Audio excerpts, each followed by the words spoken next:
Welcome viewers. அது சரியா 1985 June 22 கனடாவில் இருக்கிற டொரண்டோ இன்டர்நேஷனல் ஏர்போர்ட்ல நேரம் இரவு 8 மணியை நெருங்கிட்டு இருந்துச்சு. டேக் ஆஃப் ஆகிறதுக்கு தேவையான கிளியரன்ஸ் எல்லாத்தையுமே முடிச்சிட்டு இருந்த ஏர் இந்தியா 181 அப்படிங்கிற ஃபிளைட் அடுத்த 15 நிமிடத்துல ரன்வேல இருந்து புறப்பட ஆரம்பிக்குது. ஆல்சோ அப்படி கிளம்பின அந்த ஃபிளைட் இரவு 9 மணிக்கு அதே கனடாவில் இருக்கிற மோன்ட்ரியல் மிராபல் இன்டர்நேஷனல் ஏர்போர்ட்ல லேண்ட் ஆகவும் செய்யுது. அதிலிருந்த பயணிகள் இறங்கினதுக்கு அப்புறமா அந்த ஃபிளைட் ஏர் இந்தியா 182 கனிஷ்கா அப்படின்னு பெயர் மாற்றம் செய்யப்பட்டு தன்னுடைய அடுத்த பயணத்துக்கு ரெடியாக ஆரம்பிக்குது. பைலட், கோ பைலட்ல ஆரம்பிச்சு ஏர் ஹோஸ்டஸ் வரைக்குமே மொத்தமா 22 க்ரூ மெம்பர்ஸ் அந்த ஃபிளைட்டுக்குள்ள ஏறி தங்களுடைய வேலையை ஸ்டார்ட் பண்ண ஆண்கள், பெண்கள், குழந்தைகள் அப்படின்னு மொத்தமா 307 பயணிகளும் பல கனவுகள் மற்றும் ஆசைகளோட அந்த ஃபிளைட்டுக்குள்ள போர்டிங் ஆக ஆரம்பிக்கிறாங்க. இப்ப அங்கிருந்து கிளம்புற இந்த ஏர் இந்தியா 182 ஃபிளைட்டோடைய பயணம் லண்டன்ல இருக்கிற ஹீத்ரோ ஏர்போர்ட்ல ஒரு ஸ்டாப், அதுக்கப்புறமா டெல்லியில் இருக்கிற பாலம் இன்டர்நேஷனல் ஏர்போர்ட்ல ஒரு ஸ்டாப் அண்ட் கடைசியா அதனுடைய டெஸ்டினேஷனான மும்பையில் இருக்கிற சஹார் இன்டர்நேஷனல் ஏர்போர்ட்ல போய் ரீச் ஆகும். அதே மாதிரி தான் அன்றைய நாளுமே நான் ஆல்ரெடி மென்ஷன் பண்ண மாதிரி மொத்தமா 329 பேரை சுமந்துகிட்டு அந்த ஃபிளைட் வானத்துல பறக்க ஆரம்பிக்குது. பட் அப்படி பறக்க ஆரம்பிச்ச அந்த ஃபிளைட் லண்டனை ரீச் பண்றதுக்கு ஒரு 1 hour முன்னாடி அயர்லாந்தில் இருக்கிற ஷானோன் அப்படிங்கிற ஒரு ஏர்போர்ட்டுடைய ரேடாருக்குள்ள நுழைய ஆரம்பிக்குது. அயர்லாந்துடைய நேரப்படி சரியா ஜூன் 23ஆம் தேதி காலையில 8 மணி 13 நிமிடங்களுக்கு அந்த ரேடாருக்குள்ள நுழைஞ்ச அந்த ஃபிளைட் அடுத்த 2 நிமிஷத்திலேயே அந்த ரேடார்ல இருந்து மாயமா மறைஞ்சு போகுது. இதை கவனிச்ச அயர்லாந்து ஏர் டிராபிக் கண்ட்ரோலுடைய ஆபீசர்ஸ் அந்த ஏர் இந்தியா ஃபிளைட்டுடைய பைலட் கூட பேச ட்ரை பண்றாரு. பட் அப்பதான் அந்த ஃபிளைட்டுடைய ரேடியோ கனெக்ஷனும் கட் ஆனது அவருக்கு தெரிய வருது. இப்படி டோட்டலா எல்லா கனெக்ஷனுமே கட் ஆன அந்த ஏர் இந்தியா ஃபிளைட்டுக்கு என்ன ஆச்சு, அதில் இருந்த பயணிகளுடைய நிலைமை என்ன அப்படிங்கிற உலக வரலாற்றிலேயே முதல் முறையா ஒரு விமானத்துக்கு ஏற்பட்ட ரொம்பவே ஒரு மோசமான ஆபத்தை பத்தின கேஸ பத்தி தான் இன்னைக்கு வீடியோல நம்ம டீகோட் பண்ண போறோம். நீங்க பார்த்துட்டு இருக்கிறது சரவணன் டீகோட்ஸ். நான் உங்கள் சரவணன். வாங்க இன்னைக்கு வீடியோக்குள்ள போலாம்.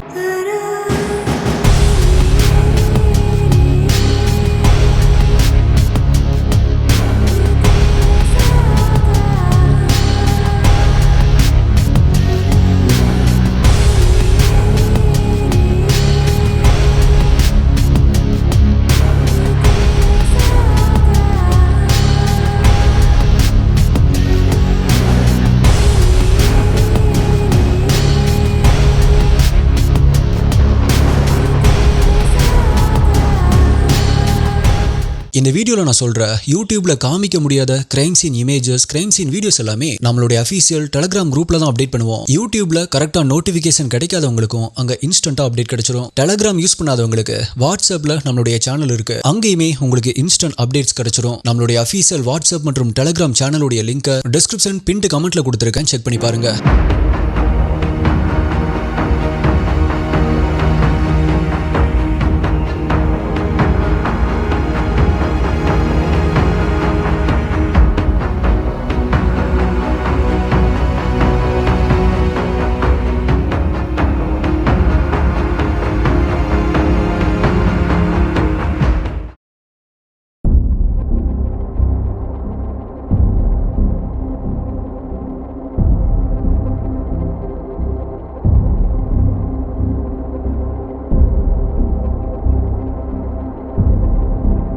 இப்ப அடுத்த 20 நிமிடங்களா ட்ரை பண்ணியுமே கூட மாயமா மறைஞ்ச அந்த ஏர் இந்தியா ஃபிளைட் கூட கான்டாக்ட் பண்ண முடியல. அப்படிங்கறதால அயர்லாந்துடைய ஏடிசி ஆபீசர் அந்த ஃபிளைட் மிஸ் ஆன அந்த பர்டிகுலரான இடம் எது அப்படின்னு செக் பண்றாரு. அப்பதான் அது நார்த் அட்லாண்டிக் கடலுக்கு மேல 31,000 அடி உயரத்துல பறந்துட்டு இருக்கும் போதுதான் அது மிஸ் ஆயிருக்கு அப்படிங்கறத தெரிஞ்சுக்கிறாங்க. உடனடியா ரெஸ்கியூ டீமுக்கு இன்ஃபார்ம் பண்ணப்பட்டு ஹெலிகாப்டர் மூலமா அந்த கடல் பகுதியில தேட ஆரம்பிக்கிறாங்க. அப்பதான் சரியா 1 மணி நேரம் கழிச்சு அந்த கடல்ல போயிட்டு இருந்த ஒரு சரக்கு கப்பல்ல இருந்து அயர்லாந்தோடைய ஹார்பருக்கு ஒரு தகவல் கிடைக்குது. இங்க கடலுக்குள்ள உடைஞ்சு போன ஏதோ ஒரு ஃபிளைட்டோடைய பாகங்கள் பெருசு பெருசா மிதந்துட்டு இருக்கு அப்படின்னு அந்த கப்பலுடைய கேப்டன் ஹார்பருக்கு இன்ஃபார்ம் பண்றாரு. சோ உடனடியா அந்த தகவல் ஏர்போர்ட் அத்தாரிட்டிக்கு ஃபார்வர்ட் பண்ணப்படுது. கடல்ல மிதந்துட்டு இருந்த அந்த ஃபிளைட்டோடைய பாகங்களும் கூடவே சிதஞ்சு போன நிலைமையில மிதந்துட்டு இருந்த மனித உடல்களும் ரெஸ்கியூ டீம் மூலமா ரெக்கவர் பண்ணப்படுது. எஸ், 329 பேரை சுமந்தபடி திட்டமிட்டபடி பறந்துட்டு இருந்த அந்த விமானம் அட்லாண்டிக் கடல்ல விழுந்து விபத்துக்குள்ளாயிருக்கு. மேலும் அதுல இருந்த யாருமே உயிர் பிழைக்கல அப்படிங்கிற செய்திகளும் உலகம் முழுவதுமே ரொம்பவே வேகமா பரவ ஆரம்பிக்குது.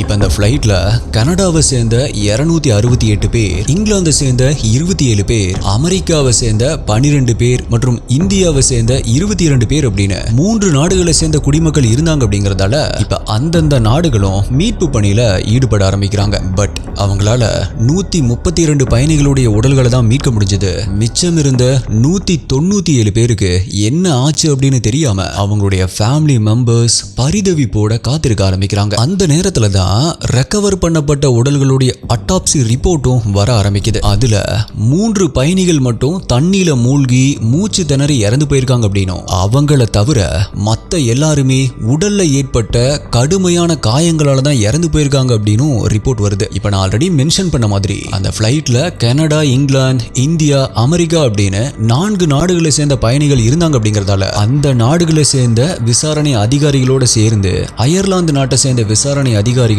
இன்வெஸ்டிகேஷனை ஸ்டார்ட் பண்றாங்க.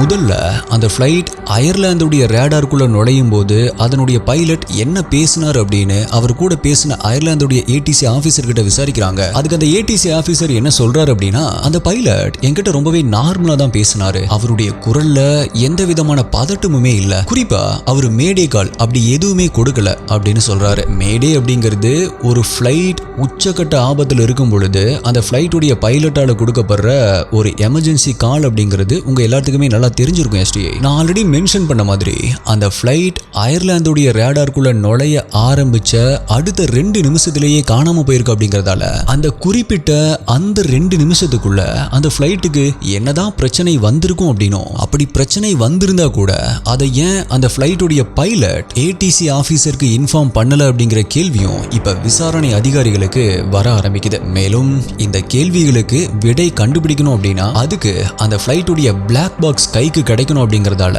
அத அந்த கடலுக்குள்ள எங்க இருக்கு அப்படின்னு ரொம்பவே தீவிரமா தேட ஆரம்பிக்கிறாங்க. கரெக்டா விபத்து நடந்து சரியா 2 வாரம் கழிச்சு அந்த பிளாக் பாக்ஸ்ல இருந்து வர்ற சிக்னலை வச்சு அது கடல் மட்டத்திலிருந்து 6200 அடி ஆழத்துல இருக்கு அப்படிங்கறத கண்டுபிடிக்கிறாங்க. ஆல்சோ அத நீர்மூழ்கி கப்பல் மூலமா வெளியே கொண்டு வரவும் செய்யறாங்க. இப்ப கடல்ல விழுந்த அந்த ஏர் இந்தியா பிளைட் போயிங் கம்பெனியோட அப்படிங்கறதால அதனுடைய டெக்னிக்கல் எக்ஸ்பர்ட்ஸ் பிளாக் பாக்ஸை அனலைஸ் பண்ண ஆரம்பிக்கிறாங்க. அதுல இருந்து அந்த பிளைட்டோட என்ஜின்ஸ் எல்லாமே நார்மலா தான் ஃபங்க்ஷன் ஆயிருக்கு அப்படிங்கறதையும், அதுல எந்த விதமான பிரச்சனையுமே இல்ல அப்படிங்கறதையும், மேலும் காக்பிட்ல இருந்த பைலட் மற்றும் கோ பைலட்டுக்கு இடையில எந்த விதமான பதட்டமான கான்வர்சேஷனுமே நடக்கல அப்படிங்கறதையும் தெரிஞ்சுக்கிறாங்க. ஆனா அப்படி எல்லாமே நார்மலா தான் இருக்கு அப்படின்னு அவங்க கன்ஃபார்ம் பண்ணிட்டு இருந்த அதே நேரத்துல தான் திடீர்னு ஏதோ வெடிக்கிற மாதிரியான ஒரு சத்தமும் அதோட சேர்ந்து பயணிகளுடைய அலறல் சத்தமும் அந்த பிளாக் பாக்ஸ் உடைய ஆடியோ சிஸ்டம்ல இருந்து கேட்க ஆரம்பிக்குது. மேலும் அந்த சத்தம் அந்த ஃபிளைட்டுடைய லக்கேஜ் வைக்கிற இடத்துல இருந்து தான் வருது அப்படிங்கறதையும் கண்டுபிடிச்ச விசாரணை அதிகாரிகள் இதுவும் ஒரு பாம் பிளாஸ்டா தான் இருக்கணும் அப்படிங்கிற ஒரு முடிவுக்கு வராங்க. இதை கேட்கிறப்ப என்ன ப்ரோ இதுவும் ஒரு பாம் பிளாஸ்டா தான் இருக்கும் அப்படின்னு சொல்றீங்க அப்படின்னா, இதுக்கு முன்னாடி இதே மாதிரி ஏதாவது பாம் பிளாஸ்ட் நடந்திருக்கா அப்படிங்கிற ஒரு கேள்வி உங்களுக்கு வருது எஸ்டிஐ. அப்படி ஒரு கேள்வி உங்களுக்கு வந்திருந்துச்சு அப்படின்னா அதுக்கான பதில் எஸ். பிகாஸ் இந்த ஏர் இந்தியா ஃபிளைட் கடல்ல விழுகிறதுக்கு 1 மணி நேரத்துக்கு முன்னாடியே ஜப்பானுடைய தலைநகரான டோக்கியோ ஏர்போர்ட்ல ஒரு பாம் பிளாஸ்ட் ஒன்று நடந்திருக்கு. அது சரியா ஜூன் 23, 1985 டோக்கியோல இருக்கிற நரிட்டா இன்டர்நேஷனல் ஏர்போர்ட்ல மதியம் 2:50 பசிபிக் ஏர்லைன்ஸ் 003 அப்படிங்கிற ஃபிளைட்ல இருந்து இறங்கின லக்கேஜ் எல்லாத்தையும் சில பணியாளர்கள் ஏர் இந்தியா 301 அப்படிங்கிற ஃபிளைட்ல ஏத்திட்டு இருந்தாங்க. ஆக்சுவலா இந்த ஏர் இந்தியா ஃபிளைட் பசிபிக் ஏர்லைன்ஸ் உடைய கனெக்டட் ஃபிளைட் அப்படின்னா அந்த ஃபிளைட்ல வந்தவங்க அதுல இருந்து இறங்கி அகைன் இந்த ஃபிளைட்ல ஏறி பயணம் பண்ண ஆரம்பிப்பாங்க. சோ இந்த ஏர் இந்தியா ஃபிளைட் டோக்கியோல இருந்து இந்தியாவுடைய தலைநகரான டெல்லியில் இருக்கிற பாலம் அப்படிங்கிற இன்டர்நேஷனல் ஏர்போர்ட்டை ரீச் ஆகும். ப்ரோ என்ன சொல்றீங்க, டெல்லியில பாலம் அப்படிங்கிற ஒரு இன்டர்நேஷனல் ஏர்போர்ட்டே இல்ல அப்படின்னு கேட்டீங்க அப்படின்னா, இப்ப அதை இந்திரா காந்தி இன்டர்நேஷனல் ஏர்போர்ட் அப்படின்னு பேர் மாத்திட்டாங்க. சோ இந்த பாலம் ஏர்போர்ட் அப்படிங்கிற பெயரை இதுக்கு முன்னாடி இந்த வீடியோல கேட்ட மாதிரி இருக்காஸ்டி. எஸ், கடலுக்குள்ள விழுந்த ஏர் இந்தியா ஃபிளைட்டுடைய ஒரு ஸ்டாப் தான் இந்த டெல்லி பாலம் ஏர்போர்ட். சோ இந்த ஏர்போர்ட்டுடைய பெயரை கொஞ்சம் கவனமா ஞாபகம் வச்சுக்கோங்க ஸ்டிஐ, பிகாஸ் இதுதான் இந்த கேஸ்ல ஒரு முக்கியமான ரோலை பிளே பண்ண போகுது. இப்ப நான் ஆல்ரெடி சொன்ன மாதிரி பசிபிக் ஏர்லைன்ஸ் ஃபிளைட்ல இருக்கிற லக்கேஜ் எல்லாத்தையுமே எடுத்து ஒரு ட்ரக்ல போட்ட சில பணியாளர்கள் அதை ஏர் இந்தியா 301 ஃபிளைட்ல ஏத்துறதுக்காக கொண்டு போறாங்க. அப்படி ஏர்போர்ட்டுடைய ரன்வேல அந்த ட்ரக் போயிட்டு இருக்கும் போதே அந்த ட்ரக் பயங்கரமான சத்தத்தோட வெடிச்சு சிதற ஆரம்பிக்குது. இதனால அதிர்ந்து போன அந்த ஏர்போர்ட்ல இருக்கிற ஆபீசர்ஸ், ஒர்க்கர்ஸ் அப்படின்னு அவங்க எல்லாருமே அந்த ட்ரக்கை நோக்கி ஓடி வராங்க. அப்பதான் அந்த ட்ரக்ல இருந்த 2 ஒர்க்கர்ஸும் உடல் செதறி இறந்து போயிட்டாங்க அப்படிங்கிற ஷாக்கிங்கான விஷயம் அவங்களுக்கு தெரிய வருது. அடுத்த கொஞ்ச நேரத்திலேயே அங்க வந்த லோக்கல் போலீஸ் ஃபாரன்சிக் டீம் உதவியோட சிதறி கிடந்த அந்த உடல் பாகங்களை கலெக்ட் பண்ணி அட்டாப்சிக்காக அனுப்பி வைக்கிறாங்க. மேலும் ட்ரக் வெடிச்சு சிதறினதுக்கான காரணம் என்ன அப்படின்னு கண்டுபிடிக்கிறதுக்காக அங்க சிதறி கிடந்த லக்கேஜஸ் உடைய பாகங்களை எடுத்து அதையுமே டெஸ்ட்டுக்கு அனுப்புறாங்க. அப்பதான் அதுல இருந்த ஒரு ரேடியோவுடைய பார்ட்ஸ்ல வெடிமருந்துகள் ஒட்டி இருக்கு அப்படிங்கறத கண்டுபிடிக்கிறாங்க. அதை வச்சு அந்த ரேடியோல தான் பாம் செட் பண்ணப்பட்டிருக்கு அப்படிங்கறத கன்ஃபார்ம் பண்ணவும் செய்யறாங்க. அந்த ரேடியோவுடைய பார்ட்ஸ்ல சீரியல் நம்பர் மற்றும் அந்த ரேடியோவை தயாரிச்ச கம்பெனியுடைய பெயரும் தெரியற மாதிரி இருந்ததால அதை வச்சு அது எந்த கடையிலிருந்து வாங்கப்பட்டிருக்கு அப்படின்னு விசாரிக்க ஆரம்பிக்கிறாங்க. இப்ப இந்த பாம் பிளாஸ்ட் ஆனது ஏர் இந்தியா 301 ஃபிளைட்டை குறி வச்சுதான் நடத்தப்பட்டிருக்கு அப்படிங்கறதால அதே மாதிரி கடலுக்குள்ள விழுந்த ஏர் இந்தியா 182 ஃபிளைட்டும் பாம் வச்சுதான் அட்டாக் பண்ணப்பட்டிருக்கு அப்படிங்கிற முடிவுக்கு விசாரணை அதிகாரிகள் வராங்க. சோ டோக்கியோல நடந்த பாம் பிளாஸ்ட் மாதிரியே அயர்லாந்துடைய கடல் பகுதியில் விழுந்த ஃபிளைட்லயும் ஏதாவது ஒரு ரேடியோல பாம் வைக்கப்பட்டிருக்குமா அப்படின்னு திங்க் பண்ணவங்க கடல் பகுதியில சிதறி விழுந்த அந்த ஃபிளைட்டுடைய பாகங்களை செக் பண்றாங்க. ஆனா ரேடியோ பாகங்கள் மட்டும் இல்லாம வெடிகுண்டுடைய பாகங்கள் வெடி மருந்தியோ கூட அவங்களால கண்டுபிடிக்க முடியாம போகுது. மேலும் அந்த ஃபிளைட் 31,000 அடி உயரத்துல பறந்துட்டு இருக்கும் பொழுது அந்த இடத்துல வெடிச்சு செதறி இருக்கு அப்படிங்கறதால அவ்வளவு உயரத்திலிருந்து விழுந்த அதனுடைய பெரும்பாலான பாகங்களை ரெஸ்கியூ டீமால கண்டுபிடிக்கவே முடியல. பட் அப்படி இருந்தாலுமே கூட பாம் எப்படி ஃபிளைட்டுக்குள்ள வந்துச்சு அப்படிங்கிற கேள்வியோட விசாரிக்க ஆரம்பிச்சப்பதான் விசாரணை அதிகாரிகளுக்கு ஒரு முக்கியமான விஷயம் தெரிய ஆரம்பிக்குது. அதாவது ஃப்ளைட்ல பாம் வெடிச்ச இடம், லக்கேஜ் வைக்கிற இடம் அப்படிங்கறத பிளாக் பாக்ஸ் மூலமா தெரிஞ்சுக்கிட்ட இன்வெஸ்டிகேஷன் ஆபீசர்ஸ் பேசஞ்சர்ஸ் உடைய லக்கேஜ் மூலமா தான் அந்த பாம் உள்ள வந்திருக்கணும் அப்படின்னு கன்ஃபார்ம் பண்றாங்க. சோ அந்த ஃப்ளைட்ல வந்த பயணிகளுடைய ஆக்டிவிட்டீஸ் எப்படி இருந்துச்சு அப்படின்னு விசாரிக்க ஆரம்பிக்கிறாங்க. அப்பதான் அவங்க கொஞ்சம் கூட எதிர்பார்க்காத ஒரு விஷயம் அவங்களுக்கு தெரிய ஆரம்பிக்குது. அது அந்த ஃப்ளைட்ல வந்த பேசஞ்சர்ஸ் பத்தின விஷயம் இல்ல ஸ்டிஐ, அந்த ஃப்ளைட்ல வந்திருக்க வேண்டிய ஒரு பேசஞ்சர்ஸ் பத்தின விஷயம் தான். எஸ், நான் இன்ட்ரோல சொன்ன மாதிரி டொரண்டோ ஏர்போர்ட்ல இருந்து கிளம்பின ஏர் இந்தியா ஃபிளைட் ஆனது ஒரு கனெக்டட் ஃபிளைட்டா இருந்திருக்கு. அதாவது கனடால இருந்து வான்கூவர் அப்படிங்கிற சிட்டில இருந்து வரக்கூடிய ஒரு பசிபிக் ஏர்லைன்ஸ் ஃபிளைட்டுடைய கனெக்டட் ஃபிளைட் தான் பாம் பிளாஸ்ட் ஆன ஏர் இந்தியா ஃபிளைட். அப்படி அந்த வான்கூவர் சிட்டில இருந்து வந்த எம் சிங் அப்படிங்கிறவருடைய ஏர் இந்தியா ஃபிளைட் டிக்கெட் மட்டும் கன்ஃபார்ம் ஆகாம இருந்திருக்கு. ஆனா இந்த எம் சிங் உடைய ஃபிளைட் டிக்கெட் கன்ஃபார்ம் ஆகல அப்படின்னாலும் அவரு தன்னுடைய லக்கேஜஸ்ல முக்கியமான டாக்குமெண்ட்ஸ் இருக்கு, அது கண்டிப்பா டெல்லிக்கு போய் ஆகணும். சோ அதை மட்டும்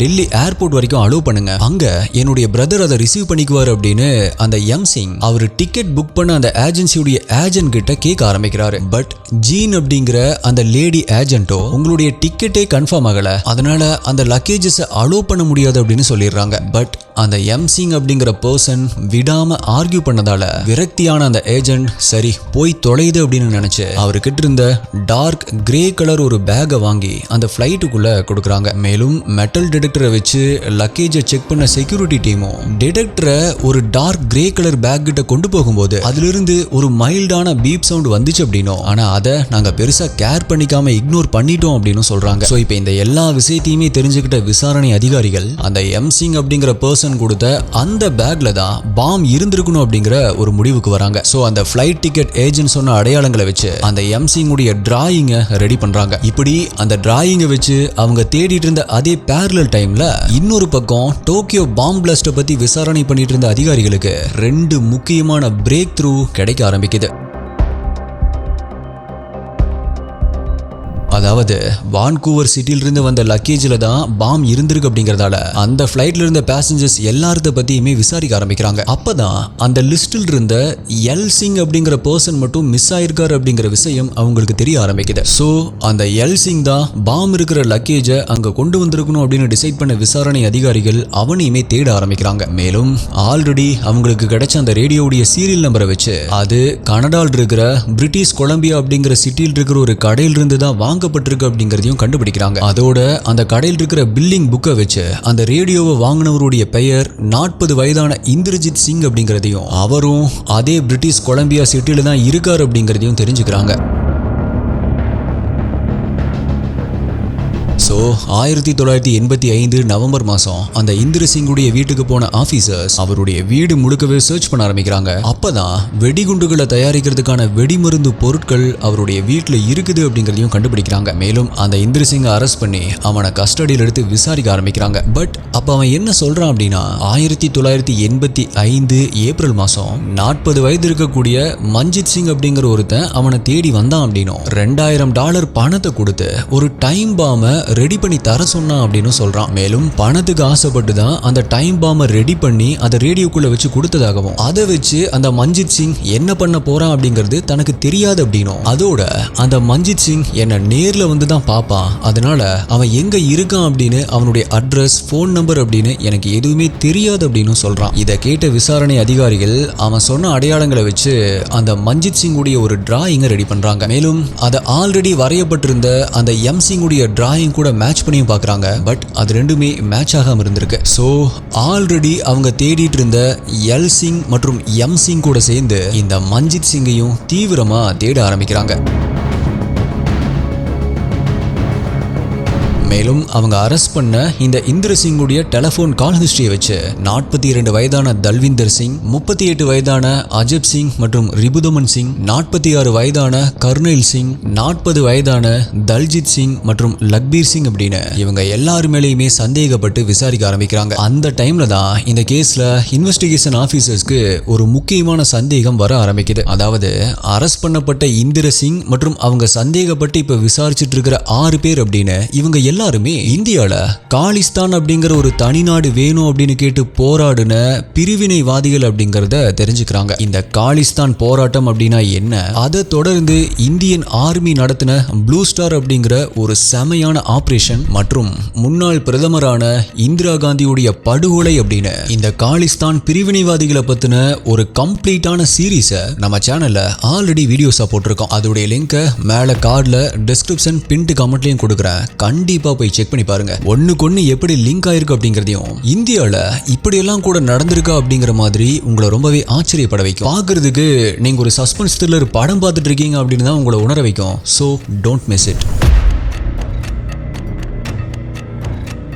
இப்போ இன்வெஸ்டிகேஷன் ஆஃபீஸர்ஸ் அவங்க அரெஸ்ட் பண்ண அந்த இந்திர சிங்கோட சேர்த்து அவங்க சந்தேகப்படுற ஆட்கள் மற்றும் அவங்க தேடிட்டு இருக்கிற ஆட்கள் அப்படின்னு அவங்க எல்லாருமே சீக்கியர்களாகவும் காலிஸ்தான் பிரிவினைவாதிகளாகவும் இருக்காங்க அப்படிங்கறதால அதுக்காக தான் அவங்க பிளான் பண்ணி ஏர் இந்தியா ஃபிளைட்ல பாம் வச்சிருக்காங்க அப்படின்னு சந்தேகப்பட ஆரம்பிக்கிறாங்க. அதாவது இந்தியால இருந்து கனடால வந்து செட்டில் ஆன இந்த பிரிவினைவாதிகள் கனடால இருந்தபடியே சதித்திட்டம் போட்டிருக்காங்க அப்படின்னு சந்தேகப்படுறாங்க. பட் அவங்களுக்கு எதிராக ஸ்ட்ராங்கான எவிடன்ஸ் எதுவுமே இல்லை அப்படிங்கறதால போலீஸ் சந்தேகப்பட்ட யாரையுமே அவங்களால அரெஸ்ட் பண்ண முடியாம போகுது. மேலும் அவங்க எல்லாருமே பஞ்சாபை சேர்ந்தவங்க அப்படிங்கறதால அந்த ஒரு அஃபெக்ஷன்ல தான் இந்திர சிங் கூட நாங்க பேசிட்டு இருந்தோம் அப்படின்னு போலீஸ் ஆபீசர்ஸ் கிட்ட சொல்லியிருக்காங்க. சோ 1991 மே 10 அன்னைக்கு ஜப்பானுடைய டோக்கியோ பாம் பிளாஸ்ட் கேஸ்ல வெடிகுண்டு தயாரிச்சு கொடுத்த குற்றத்திற்காக அந்த இந்திர சிங்குக்கு மட்டும் 10 ஆண்டுகள் சிறை தண்டனை விதிக்கப்படுது. பட் அவன் ஜெயில தண்டனை அனுபவிச்சுட்டு இருக்கும் போதுதான் ஒரு முக்கியமான கன்ஃபெஷனை இன்வெஸ்டிகேஷன் ஆபீசர்ஸ் கிட்ட சொல்ல ஆரம்பிக்கிறான். அதாவது கடல்ல விழுந்த அந்த ஏர் இந்தியா 18 ஃபிளைட்டை பிளாஸ்ட் பண்றதுக்கும் கூட இவன் தான் பாமை தயாரிச்சு கொடுத்தான் அப்படின்னும் அதை ஒரு எலக்ட்ரானிக் வால் கிளாக்ல வச்சு செட் பண்ணி அந்த கிளாக்கை மஞ்சித் சிங் கிட்ட கொடுத்தான் அப்படின்னும் கன்ஃபெஷன் பண்றான். அதோட சேர்த்து விசாரணை அதிகாரிகளுடைய சந்தேக வட்டத்தில் இருந்த அஜப் சிங் மற்றும் ரிபுதமன் சிங் அப்படிங்கிற 2 பேரும் அந்த மஞ்சித் சிங் கூட வந்து அந்த பாமை வாங்கிட்டு போனாங்க அப்படின்னு சொல்றான். சோ 2003 பிப்ரவரி 10 அன்னைக்கு டோக்கியோ பாம் பிளாஸ்ட் மட்டும் இல்லாம ஏர் இந்தியா ஃபிளைட்டை பிளாஸ்ட் பண்றதுக்கு வெடிகுண்டு தயாரிச்ச குற்றத்திற்காக அவனுக்கு மேலுமே ஒரு 5 ஆண்டுகள் சிறை தண்டனை விதிக்கப்படுது. பட் அவனுடைய கன்ஃபெஷனை வச்சு அரெஸ்ட் பண்ணப்பட்ட அஜப் சிங் மற்றும் ரிபுதமன் சிங் இவங்க 2 பேருமே கோர்ட்டால ரிலீஸ் பண்ணப்படுறாங்க. அப்படி ரிலீஸ் ஆன அந்த 2 பேருமே இந்திர சிங் பொய் சாட்சி சொல்லிட்டான் அப்படின்னு சொல்லி பதிலுக்கு அவன் மேலேயே இன்னொரு கேஸை போடுறாங்க. அதை ஏத்துக்கிட்ட கோர்ட்டும் இந்திர சிங்குக்கு இன்னுமே ஒரு 9 ஆண்டுகள் சிறை தண்டனை விதிக்கிறாங்க. இப்படி இந்த எல்லா தண்டனையும் அனுபவிச்சுட்டு இருக்கும் போதே 2016 ஜனவரி மாசம் அவன் பரோல்ல ரிலீஸ் ஆகுறான். மேலும் அடுத்த ஒரே வருஷத்துல ஜெயில இருந்து கம்ப்ளீட்டா ரிலீஸ் ஆகவும் செய்யறான். இப்ப இதே உலகத்துல நம்ம கூட தான் அவன் வாழ்ந்துட்டும் இருக்கான். ஆக்சுவலா உலக வரலாற்றிலேயே மோசமான ஒரு தீவிரவாத தாக்குதலா பதிவான ஏர் இந்தியா 182 ஃபிளைட்டோடைய இந்த கேஸ் இப்ப வரைக்குமே ஒரு சால்வ் பண்ண முடியாத ஒரு கேஸா தான் இருந்துட்டு வருது. So my dear STI investigators, இந்த ஏர் இந்தியா பாம் பிளாஸ்ட் கேஸை பத்தி நீங்க என்ன நினைக்கிறீங்க? இதை பத்தி உங்களுக்கு ஏற்கனவே தெரியுமா, இல்ல இப்பதான் இதை நீங்க ஃபர்ஸ்ட் தெரிஞ்சுக்கிறீங்களா? மறக்காம உங்களுடைய கருத்துக்களை கீழே கமெண்ட்ல சொல்லுங்க. உங்களுடைய பெஸ்டான கமெண்ட் அடுத்த வீடியோல வரும். வேற ஒரு வீடியோல மீட் பண்றேன். நன்றி, பாய்.